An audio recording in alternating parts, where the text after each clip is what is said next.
The Elements and Their Inhabitants. For the most comprehensive and lucid exposition of occult pneumatology, the branch of philosophy dealing with spiritual substances, extant, mankind is indebted to Philippus Aurelius Paracelsus, prince of alchemists and hermetic philosophers and true possessor of the royal secret, the philosopher's stone and the elixir of life. Paracelsus believed that each of the four primary elements known to the ancients, earth, fire, air, and water, consisted of a subtle, vaporous principle and a gross corporeal substance. Air is, therefore, twofold in nature: tangible atmosphere and an intangible, volatile substratum which may be termed spiritual air. Fire is visible and invisible, discernible and indiscernible, a spiritual, ethereal flame manifesting through a material, substantial flame. Carrying the analogy further, water consists of a dense fluid and a potential essence of a fluidic nature. Earth has likewise two essential parts, the lower being fixed, terreous, immobile, the higher, rarefied, mobile, and virtual. The general term elements has been applied to the lower, or physical, phases of these four primary principles, and the name elemental essences to their corresponding invisible, spiritual constitutions. Minerals, plants, animals, and men live in a world composed of the gross side of these four elements, and from various combinations of them construct their living organisms. Henry Drummond, in Natural Law in the Spiritual World, describes this process as follows. If we analyze this material point at which all life starts, we shall find it to consist of a clear structureless, jelly-like substance resembling albumin or white of egg. It is made of carbon, hydrogen, oxygen, and nitrogen. Its name is protoplasm. And it is not only the structural unit with which all living bodies start in life, but with which they are subsequently built up. Protoplasm, says Huxley, simple or nucleated, is the formal basis of all life. It is the clay of the potter. The water element of the ancient philosophers has been metamorphosed into the hydrogen of modern science, the air has become oxygen, the fire, nitrogen, the earth, carbon.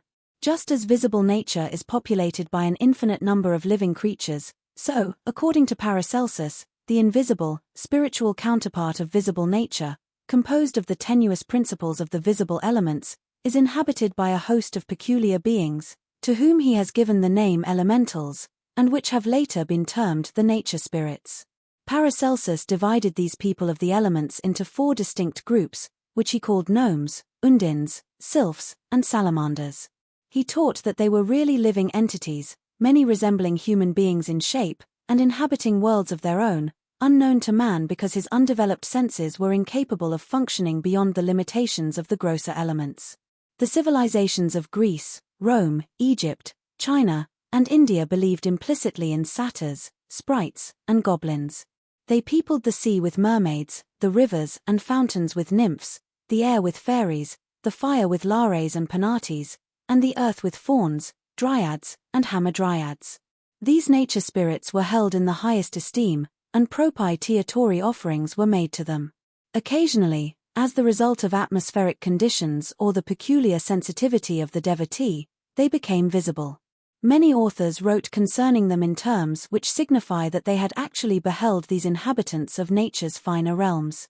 A number of authorities are of the opinion that many of the gods worshipped by the pagans were elementals, for some of these invisibles were believed to be of commanding stature and magnificent deportment. The Greeks gave the name demon to some of these elementals, especially those of the higher orders, and worshipped them. Probably the most famous of these daimons is the mysterious spirit which instructed Socrates, and of whom that great philosopher spoke in the highest terms. Those who have devoted much study to the invisible constitution of man realize that it is quite probable the demon of Socrates and the angel of Jacob Boehme were in reality not elementals, but the overshadowing divine natures of these philosophers themselves. In his notes to Apuleius on the god of Socrates, Thomas Taylor says, "As the demon of Socrates, therefore, was doubtless one of the highest order, as may be inferred from the intellectual superiority of Socrates to most other men, Apuleius is justified in calling this demon a god. And that the demon of Socrates indeed was divine, is evident from the testimony of Socrates himself in the first Alcibiades, for in the course of that dialogue he clearly says, 'I have long been of the opinion that the god did not as yet direct me to hold any conversation with you. And in the Apology he most unequivocally evinces that this demon is allotted a divine transcendency, considered as ranking in the order of diamonds. The idea once held, that the invisible elements surrounding and interpenetrating the earth were peopled with living, intelligent beings, may seem ridiculous to the prosaic mind of today. This doctrine, however, has found favor with some of the greatest intellects of the world. The sylphs of Facius Cardan, the philosopher of Milan, the salamander seen by Benvenuto Cellini, the Pan of St. Antony, and Le Petit Homme Rouge, the little red man, or gnome, of Napoleon Bonaparte, have found their places in the pages of history. Literature has also perpetuated the concept of nature spirits. The mischievous Puck of Shakespeare's Midsummer Night's Dream, the elementals of Alexander Pope's Rosicrucian poem, The Rape of the Lock, the mysterious creatures of Lord Lytton's Zanoni, James Barrie's immortal Tinkerbell, and the famous bowlers that Rip Van Winkle encountered in the Catskill Mountains, are well-known characters to students of literature. The folklore and mythology of all peoples abound in legends concerning these mysterious little figures who haunt old castles, guard treasures in the depths of the earth, and build their homes under the spreading protection of toadstools. Fairies are the delight of childhood, and most children give them up with reluctance. Not so very long ago the greatest minds of the world believed in the existence of fairies, and it is still an open question as to whether Plato, Socrates, and Iamblichus were wrong when they avowed their reality. Paracelsus, when describing the substances which constitute the bodies of the elementals, divided flesh into two kinds, the first being that which we have all inherited through Adam. This is the visible, corporeal flesh. The second was that flesh which had not descended from Adam and, being more attenuated, was not subject to the limitations of the former. The bodies of the elementals were composed of this transubstantial flesh. Paracelsus stated that there is as much difference between the bodies of men and the bodies of the nature spirits as there is between matter and spirit. Yet, he adds, the elementals are not spirits, because they have flesh, blood and bones, they live and propagate offspring, they cat and talk, act and sleep, and see, and consequently they cannot be properly called spirits. They are beings occupying a place between men and spirits, resembling men and spirits, resembling men and women in their organization and form, and resembling spirits in the rapidity of their locomotion. Philosophia Occulta, translated by Franz Hartmann. Later the same author calls these creatures composita, inasmuch as the substance out of which they are composed seems to be a composite of spirit and matter. He uses color to explain the idea. Thus, the mixture of blue and red gives purple, a new color, resembling neither of the others yet composed of both. Such is the case with the nature spirits, they resemble neither spiritual creatures nor material beings, yet are composed of the substance which we may call spiritual matter, or ether. Paracelsus further adds that whereas man is composed of several natures, spirit, soul, mind, and body, combined in one unit, the elemental has but one principle, the ether out of which it is composed and in which it lives. The reader must remember that by ether is meant the spiritual essence of one of the four elements. There are as many ethers as there are elements and as many distinct families of nature spirits as there are ethers. These families are completely isolated in their own ether and have no intercourse with the denizens of the other ethers, but, as man has within his own nature centers of consciousness sensi tied to the impulses of all the four ethers, it is possible for any of the elemental kingdoms to communicate with him under proper conditions. The nature spirits cannot be destroyed by the grosser elements, such as material fire, earth, air, or water, for they function in a rate of vibration higher than that of earthy substances.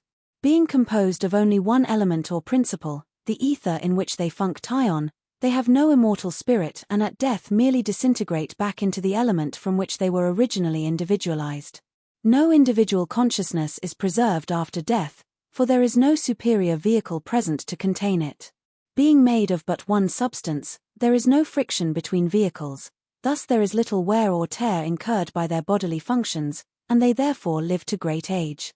Those composed of earth ether are the shortest lived, those composed of air ether, the longest. The average length of life is between 300 and 1,000 years. Paracelsus maintained that they live in conditions similar to our earth environments, and are somewhat subject to disease. These creatures are thought to be incapable of spiritual development, but most of them are of a high moral character. Concerning the elemental ethers in which the nature spirits exist, Paracelsus wrote, "They live in the four elements, the nymphae in the element of water, the sylphs in that of the air, the pygmies in the earth, and the salamanders in fire. They are also called undini, sylvestres, gnomi, vulcani, and sea. Each species moves only in the element to which it belongs, and neither of them can go out of its apipropriate element, which is to them as the air is to us, or the water to fishes, and none of them can live in the element belonging to another class. To each elemental being the element in which it lives is transparent, invisible and respirable, as the atmosphere is to ourselves." Philosophia Occulta, translated by Franz Hartmann. The reader should be careful not to confuse the nature spirits with the true life waves evolving through the invisible worlds.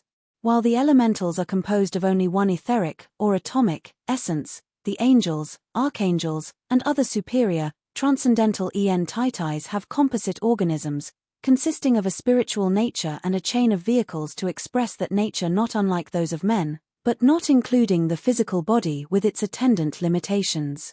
To the philosophy of nature spirits is generally attributed an Eastern origin, probably Brahmanic, and Paracelsus secured his knowledge of them from Oriental sages with whom he came in contact during his lifetime of philosophical wanderings. The Egyptians and Greeks gleaned their information from the same source. The four main divisions of nature spirits must now be considered separately, according to the teachings of Paracelsus and the Abbé de Villers and such scanty writings of other authors as are available.